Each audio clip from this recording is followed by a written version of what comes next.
Hi there folks, welcome back to the channel.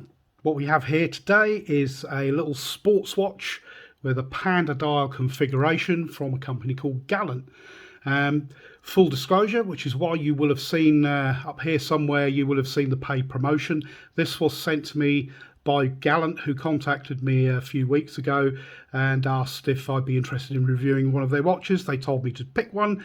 This is what I chose, and they sent it to me, and it was sent for free, and I do not have to send it back. So just bear that in mind as I go through the review. Before we get into the watch, we'll have a quick look at the box. Just a plain cardboard box, but it does have this kind of quite cool kind of hologram kind of thing going on, which is kind of nice. Inside the box you have your instruction booklet for many types of movement, all the different movements that they use. Then under the foam there was a little hang tag, a protector over the glass, and it came in a little plastic bag, and even a spring bar removal tool, which is always handy to have. You can't have too many of those. So yeah, we'll get the box out of the way because you're not interested particularly in the box, just that's what it comes in. Now these are available on Amazon, and I will leave a link below to their Amazon shop, and if you're interested in one of these, then head over there and go and pick one up. They are available everywhere on Amazon except the UK at the moment. If you're in the UK, you will need to pop across to AliExpress, and I'll see if I can find a link to the Gallant store for you. Dimensions wise, we have a case size of 40mm, including the crown. It's 43. We have a lug to lug of 45.5, which is taken to these outer edges here.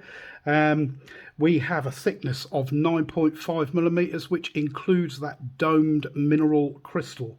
We have a lug width of 20mm and an overall weight of 71 grams. Everything is stainless steel, but it is not 316L stainless steel, and they do not advertise it as such. It is advertised as 304 stainless steel, which for a little sports watch is absolutely fine.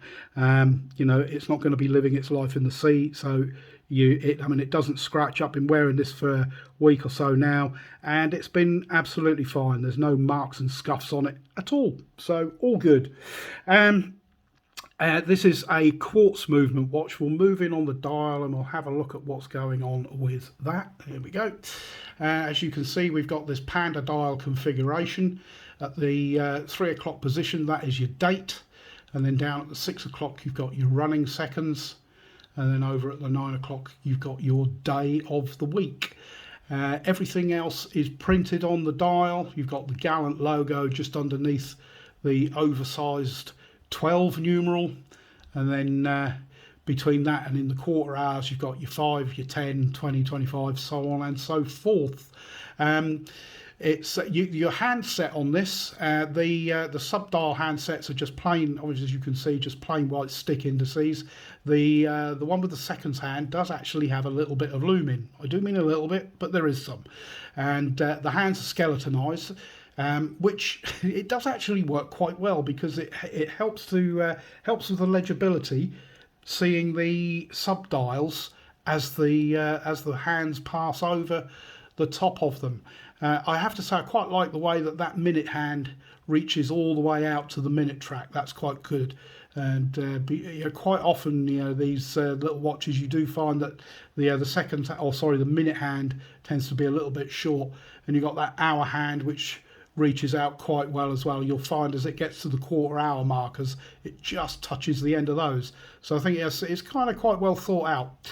The bezel on this is fixed, and you've got those little recessed markers every 5 minutes. The top of that is brushed, and it transitions over to a high polished edge, which is done to a pretty good standard. High polish on the outside edge. You can see that we have a signed crown, which is not screwed down. And on the top of what would be the lugs, which is actually a shroud, that is brushed and actually looks like it's quite well done. It's not bad at all.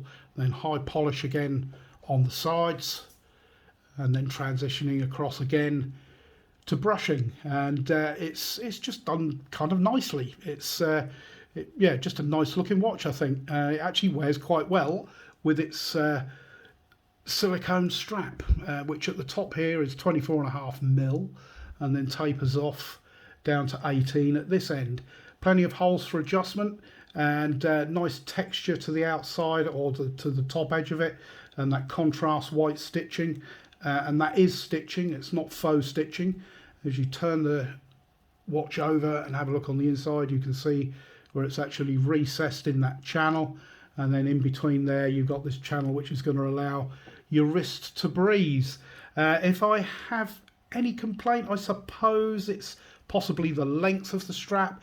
I have a 7 3/4 inch wrist, so it's pretty big size, and just that it's a little bit of a struggle to keep the end of the strap into the second keeper.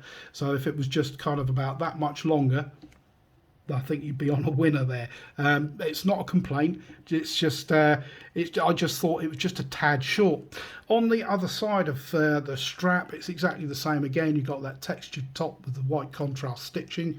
You've got one sliding keeper, one fixed keeper which is kept in place by these little rubber stoppers, and then moving on to the other end you've got the stainless steel pin buckle, which is got the Gallant logo on there.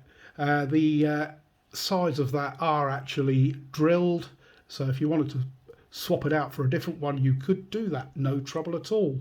The case back on this is just a push fit, and it is high polish, as you can see, because where I've been handling it, it's now covered in my grubby finger marks, so we'll get rid of some of that so we have a better look. As you can see, all stainless steel case and back, 5 atmospheres of water resistant, which is 50 meters, Japan movement, and then the Gallant logo in the center. Now the 50 meters of water resistant is going to be absolutely fine for everyday use. It'll be happy enough getting rained on. You can do the washing up on it in it, and I suppose you could possibly shower in it, but don't go jumping in the pool particularly. I'm sure it'll probably be okay, but once it gets a few years under its belt, that might not be the case. The movement inside here it just states as a Japanese quartz. I mean, it's going to be reliable. I have got another one of these with the day date complication, not one of these, but a different brand, and that's I'm pretty sure it's got the same movement, and that one has a Seiko movement in it. So what you get is when you pull it out to the first position, and you can change your date. If we turn that over, there we go, turn it towards you, sorry, and that will change the date. Come a bit closer to where I want to be, and then pull it out to the second position, the movement will hack, and what we'll do is we will turn that around. Now, to change the day, you have to do it like this, so that the day changes as the time advances. So there we go, the date's changed, and you can see the day going now should go around about 10 past 2. They're usually somewhere between 2 and 3 o'clock when they do that. So yeah, that's how that works. As I said, there is a little bit of loom on this, and it is only a little bit, so don't get too excited about that, but we'll have a look. Excuse me. And we'll just give it a quick charge. I was surprised they put any on at all, actually, but they have, so I'll show you what it's like. Drop the lights. Drop the lights, and there we go. Just on the hour, the minute, and the second hand. So, it is useful. It lasts kind of an hour or so, a couple of hours in, and it's getting a little more difficult to see, but it is still there, and I think is actually a pretty nice touch. Light on, not off. Price wise, on AliExpress, these are around about £34, and I think they're around about the same on Amazon as well. So yeah, if you want to head over and get one, would I recommend it? I mean, yeah, it's just a kind of a nice looking unisex almost. kind of sports watch. It wears nicely, it's comfortable, no problems with it at all. Quite like it. So yes, there we go. That's all I've got for you for today. Thank you very much for watching. Please don't forget to subscribe, like and comment, and check the giveaway that I've just announced a couple of days ago, and make sure you're subscribed so that you're in with a chance of entering into that. But that's it for now. Thank you very much again for watching, and I'll see you in the next one. Cheers for now.